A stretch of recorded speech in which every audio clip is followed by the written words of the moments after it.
اس سے پہلے 2 جملے میں کہہ چکا ہوں. ایک جملہ میں نے یہ کہا تھا کہیں کہ نابالغ کو لاکھ سمجھائیے کہ بلوغ کیا ہوتا ہے، بالغ کی کیفیت کیا ہوتی ہے، بالغ کے محسوسات کیا ہوتے ہیں، وہ سمجھ نہیں سکتا. کتنے ہی سمجھائیے، پوری ڈکشنری اڈیل دیجئے، اس کی سمجھ میں نہیں آئے گا. لفظ یاد کر لے گا، لفظ رٹ لے گا، سمجھ میں نہیں آئے گا. جیسے مسلمان قرآن رٹے ہوئے ہیں،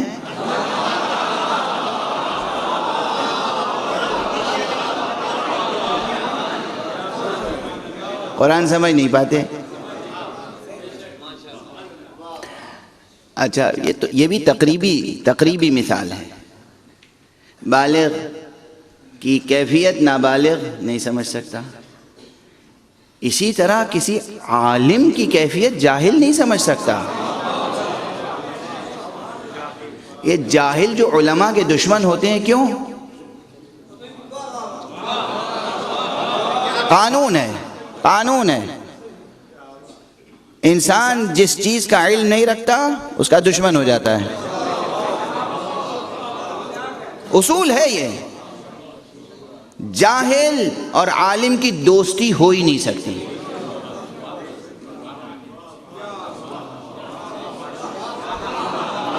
اب بھائی کیا جملہ میری زبان سے نکل گیا. دوستی کا جو دم بھرتے ہیں، جو مولا کے معنی نکالتے ہیں دوست، وہ سمجھ لیں کہ عالم اور جاہل ایک دوسرے کے دوست نہیں ہوتے. عالم آقا ہوتا ہے، جاہل متبع اور غلام. دوست ہو ہی نہیں سکتے. عالم کا دوست عالم ہوگا، جاہل عالم کا دوست نہیں ہو سکتا.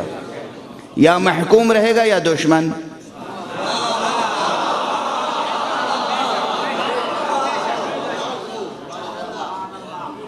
جاہل ہمیشہ عالم کا دشمن ہوتا ہے. کیوں ہوتا ہے؟ اس لیے کہ جاہل عالم کی کیفیتیں نہیں سمجھ سکتا، جاہل عالم کے مزاج کو نہیں سمجھ سکتا، جاہل عالم کے افق نگاہ کو نہیں سمجھ سکتا، جاہل عالم کے ذوق کو نہیں سمجھ سکتا. نابالغ بالغ کو نہیں سمجھ سکتا، جاہل عالم کو نہیں سمجھ سکتا، غیر معصوم معصوم کو نہیں سمجھ سکتا، غیر نبی کو نہیں سمجھ سکتا، واقعا نہیں سمجھ سکتا. تو نتیجہ کیا ہوگا کہ جاہل اور عالم میں دشمنی رہے گی. اب میں مثال دے رہا تھا شاعر کی. جو واقعی آرٹسٹ یا پوئٹ ہوتا ہے اوریجنل، اس کی کیفیت دوسرے سمجھ ہی نہیں سکتے. ہر آدمی گلاب کا پھول دیکھتا ہے، مگر جب شاعر دیکھتا ہے اور جب ایک نا شاعر دیکھتا ہے، ایک غیر شاعر دیکھتا ہے، دونوں کے محسوسات ایک ہوتے ہیں؟ زمین تا آسمان فرق ہوتا ہے. ایک آرٹسٹ کی جو اوریجنلی آرٹسٹ ہے، جس کی فطرت میں فن ہے اور خلاقیت ہے، وہ جب پھول پہ نظر ڈالتا ہے، سبززار پہ نظر ڈالتا ہے، پھول اور سبززار جانے دیے، وہ جب پتھر کو دیکھتا ہے، برہنہ پتھروں کو جب دیکھتا ہے، جب میدان کو دیکھتا ہے، سراب کا حسن، سراب کی تپش تو سب محسوس کرتے ہیں، سراب کا حسن صرف شاعر جانتا ہے. سراب، صحرا میں چمکتی ہوئی ریت جو دور سے پانی نظر آتی ہے، اس کا حسن شاعر جانتا ہے. اچھا یہ شاعر ہے، بائی نیچر شاعر ہے، فطری طور پہ شاعر ہے. فطری جو شاعر ہو، جو کلٹیویٹڈ پوئٹ ہے، ان کی بات نہیں کر رہا ہوں. Original poet, by nature poet, by birth poet, God gifted, جن کے پاس شاعری کا ملکہ ہوتا ہے، وہ شعر کہیں یا نہ کہیں شاعر ہیں.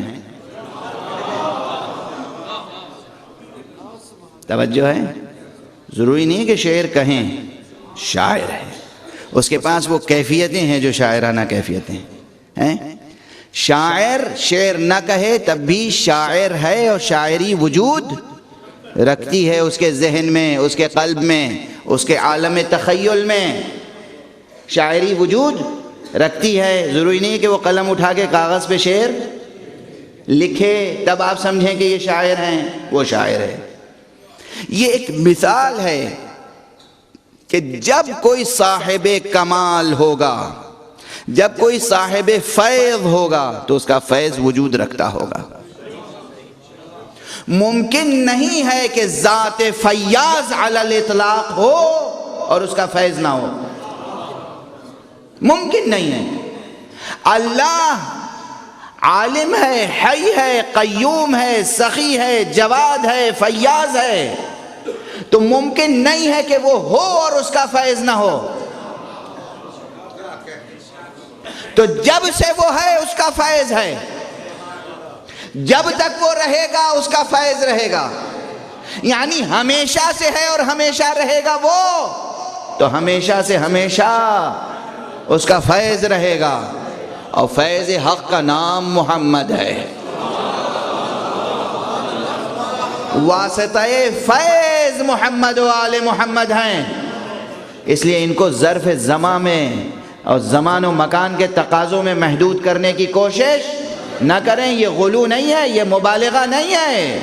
کوئی حیرت نہ کرے کہ ہمارا امام زمان اتنی لمبی عمر کیسے رکھتا ہے، یہ زمانہ اس کے اوپر حاکم ہوتا ہے جو محکوم زمان ہو۔ ہمارا امام محکوم زمان نہیں، حاکم زمان ہے۔